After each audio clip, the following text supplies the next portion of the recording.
Penguin Random House Audio presents Becoming Belle by Nuala O'Connor. Read for you by Jayne Entwistle. Heart, are you great enough for a love that never tires? O heart, are you great enough for love? Alfred Lord Tennyson, from Marriage Morning. She determined, at any rate, to get free from the prison in which she found herself, and now began to act for herself, and for the first time to make connected plans for the future. William Makepeace Thackeray, Vanity Fair. Prologue, 1887. Aldershot. A Promise. Isabel Maud Penrice Bilton, Isabel Bilton, Izzy Bilton, Belle Bilton. All she could think to write was her name. She dipped her pen into the ink bowl and wrote again, Miss Isabel Maud Penrice Bilton. Father had taken away the pencil she had clung to and bid her practice her penmanship with ink. A woman needs varied skills to march through this world, he'd said. Pert figures and pretty tunes only carry ladies so far. Accomplishments, my dear Isabel. Gather a diversity of accomplishments. Yes, father, she had replied, and wondered if her skills on the stage would be enough to see her adequately through the parade of life. Might they get her to London as she so desired? Lovely, wretched, teeming London, so distinct and exciting, and as far as the moon from Hampshire and her garrison home, it seemed.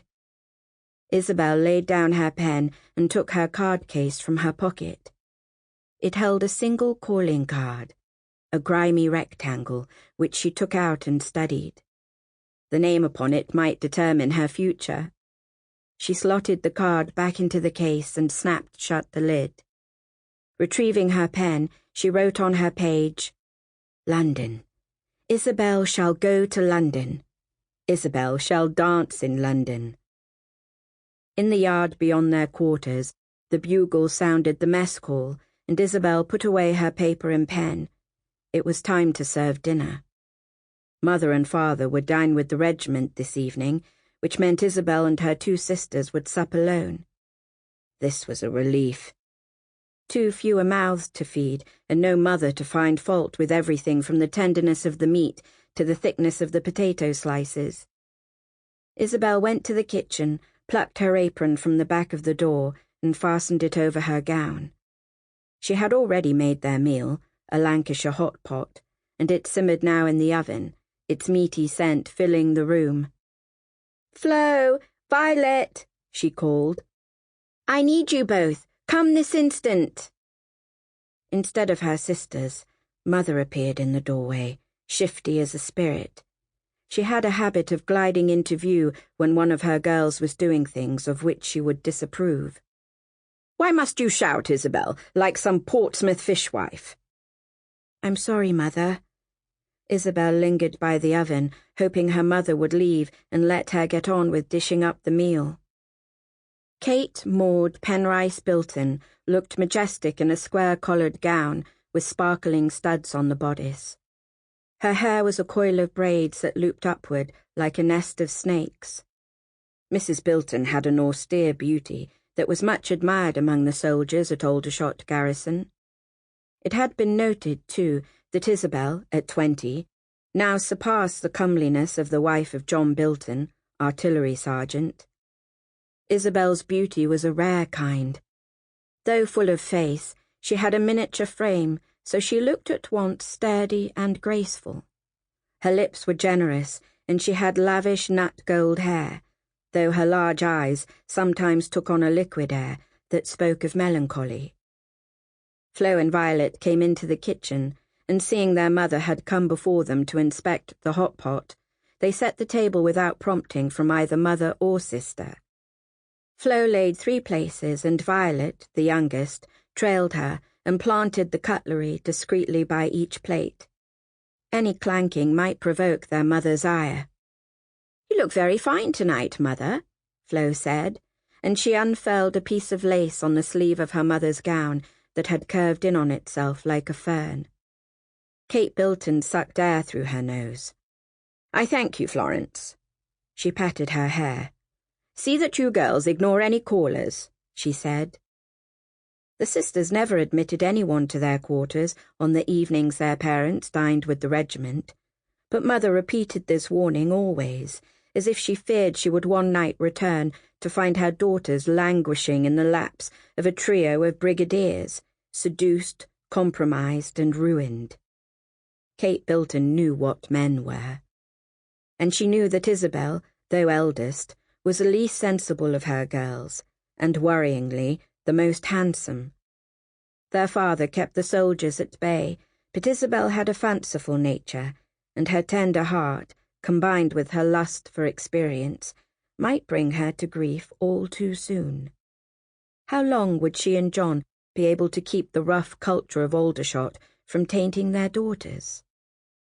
Mrs. Bilton watched Isabel lift the dish from the oven and set it on top of the stove.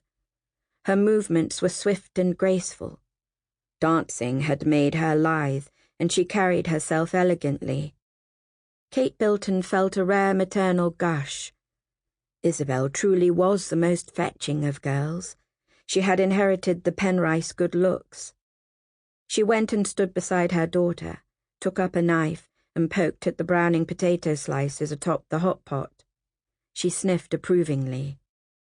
"I rather wish, Isabel, that your father and I were supping at home tonight."